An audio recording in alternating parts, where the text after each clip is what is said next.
girl, the sacralgenie. I'm doing my Q&A today. So I asked many of you, or not many of you, I've asked all of you to actually submit your questions to me and I will answer them. I didn't get too many questions, but I did get a few. So I think we got some good stuff here.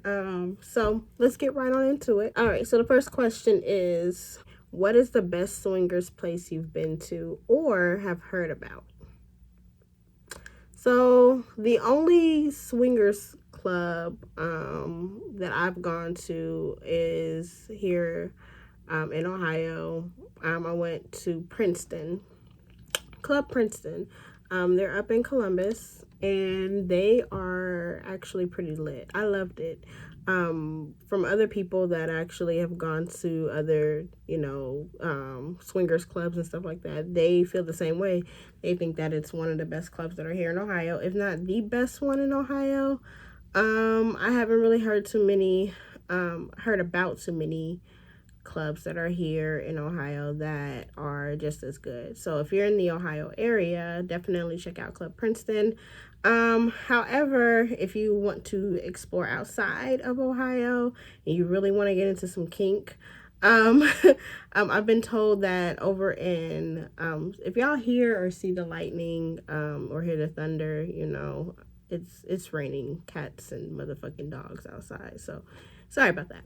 But anyways, I know that Chicago is a really poppin' place where you can find different swinger events, BDSM events as well.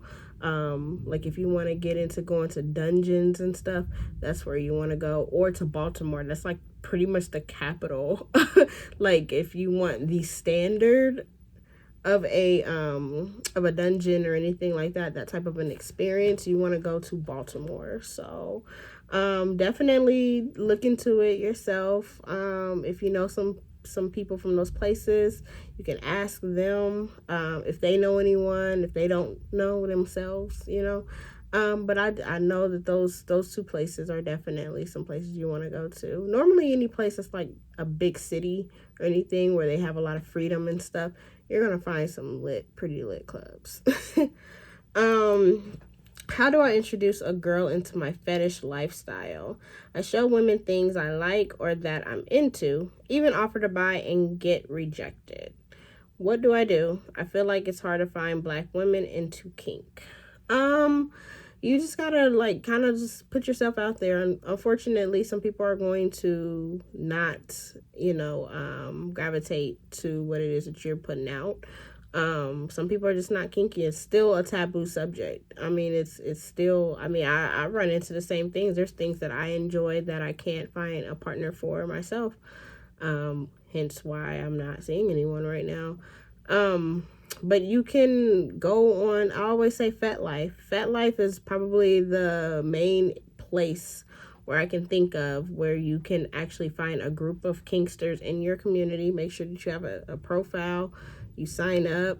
You can set up your profile with the things that you enjoy and stuff and what you're looking for, and they'll try their best to kind of like tell you about or not necessarily match you up. It's not a dating site to match people up, but it's just a community. It's like a Facebook for kinksters.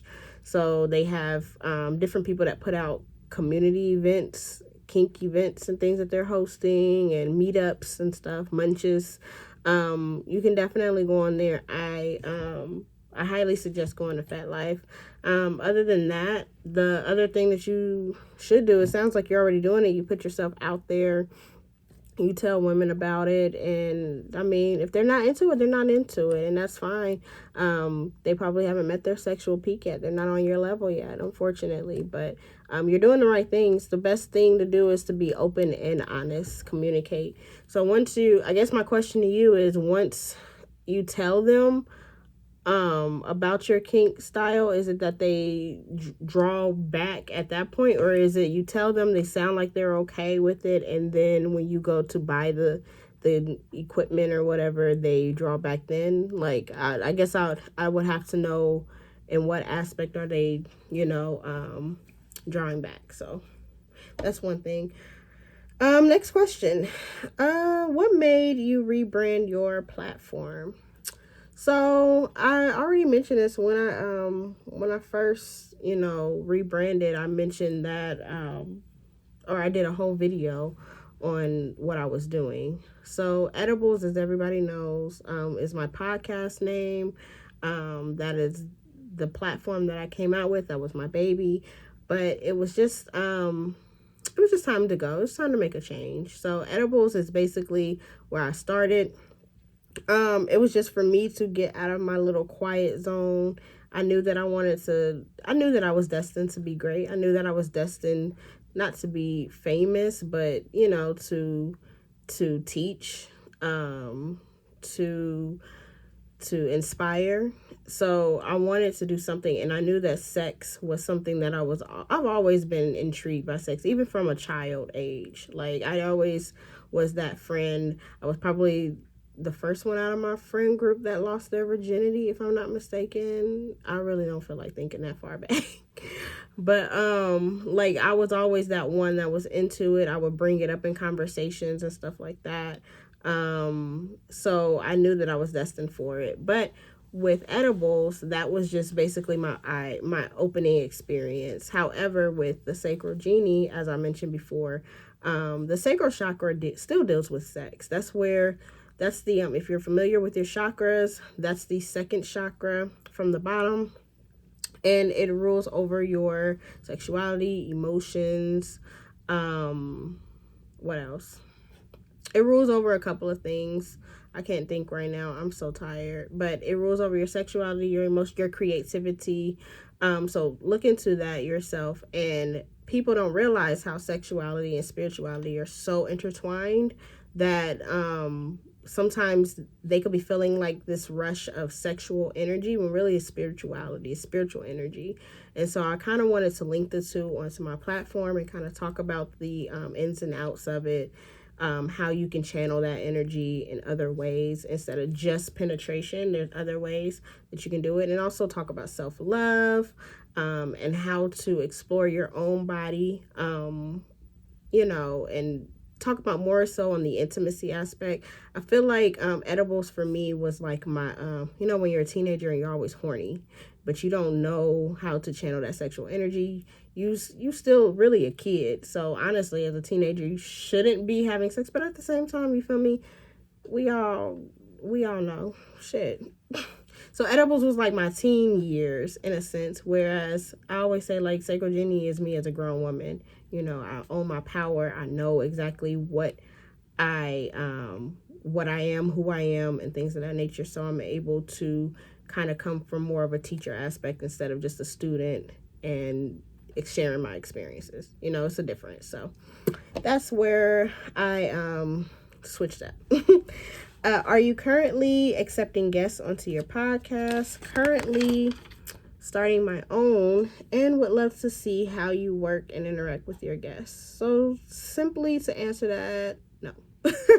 I'm not really a podcast anymore, like just a regular podcast. And then I don't have guests in a sense, because again, what I'm trying to do is teach more so, or inspire. So if I do have guests, they have to be those who are on the same playing field. So if you are someone that is able to teach or come from experience and be able to share those experiences from more of a encouraging and enlightening viewpoint, then yes, I want you on my show, or I want you on my vlog, because I do more so videos than I do. I haven't recorded in a while on my computer, but that's what I'm more so into. Unfortunately, I'm not accepting any guests, like just random guests or anything like that.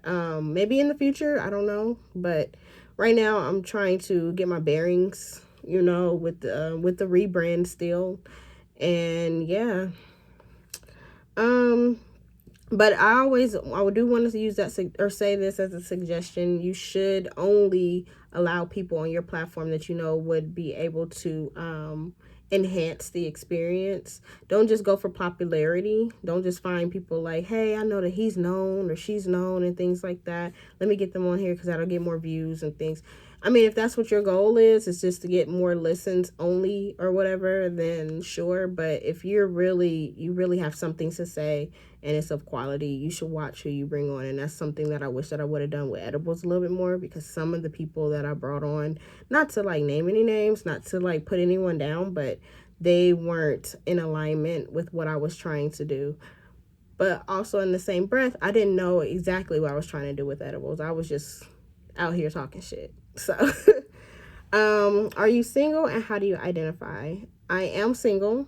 And if you're asking me how I identify, I am cis. I'm a cis woman, cisgendered woman, meaning that I was born or assigned as female.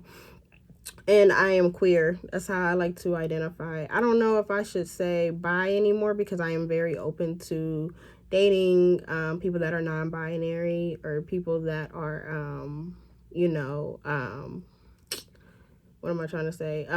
Transgender. Oh, Lord, I can't. Oh, I'm thinking all over the place today. But dang, Mercury is really in retrograde. Like, I cannot get my thoughts together. I cannot communicate. Lately, it's been like shit. But I am very open to just dating. Or that could be pansexual. Maybe that's the term that I'm looking for. But yes, I date just to date. What are some of your kinks? That is a very broad question. I have so many. You can go from as low as smacking on the ass to locking me up in a cage. Yeah, I love it all. I'm open. Let's just put it like that. I'm open for the shits. I love spanking, slapping, spitting, gripping, choking, tickling, edging. What is it called when you keep someone from orgasm control? Well, that's edging for real. So I'm just into it all, and I don't like to be the only one on the receiving end. I like to also do that to my partner. So that's why I'm having a hard time, finding. What made you start your platform? I kind of already answered that. I just wanted to use my voice because I've always been into sex, and I know that we are not getting the proper education that we need for sex. We're always told to be abstinent. We're not told how to have the right safe sex, and then also how to explore sex, because it doesn't only have to be with a partner. It can also be with yourself. I wasn't taught to masturbate. You aren't taught that in school or anything, or how to explore your own body before you allow someone else to do so with you. And so I just want to destigmatize the notion that sex is bad, basically, especially on the woman's end. We're always taught that sex is for the man, and sex is, you feel me, that sex is, to benefit them. So yeah. When did you start your dreads? They're locks, not dreads. But I started my locks 3 years ago. And 3 years ago in August. So yeah. What type of men or women do you like? That's a broad question as well. I love someone that can listen, that can cater to my needs, because I'll definitely do the same for you, but also someone that won't just take, but will also give, because I'm a huge giver. And in the past, we're going to say that this is no longer going to happen, but in the past, I would give in all of my relationships, but never receive. And I would just take that. I would be like, well, I mean, you shouldn't be expecting anything back.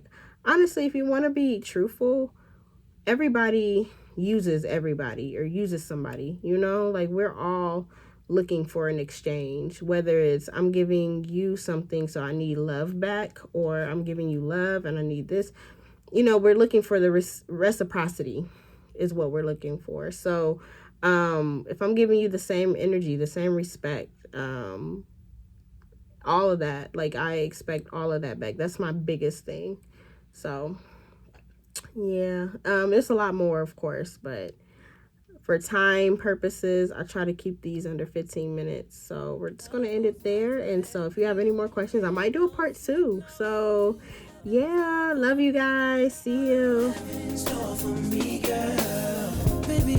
anxious. I'm trying to focus. I don't think that I can take this. We know what's going down.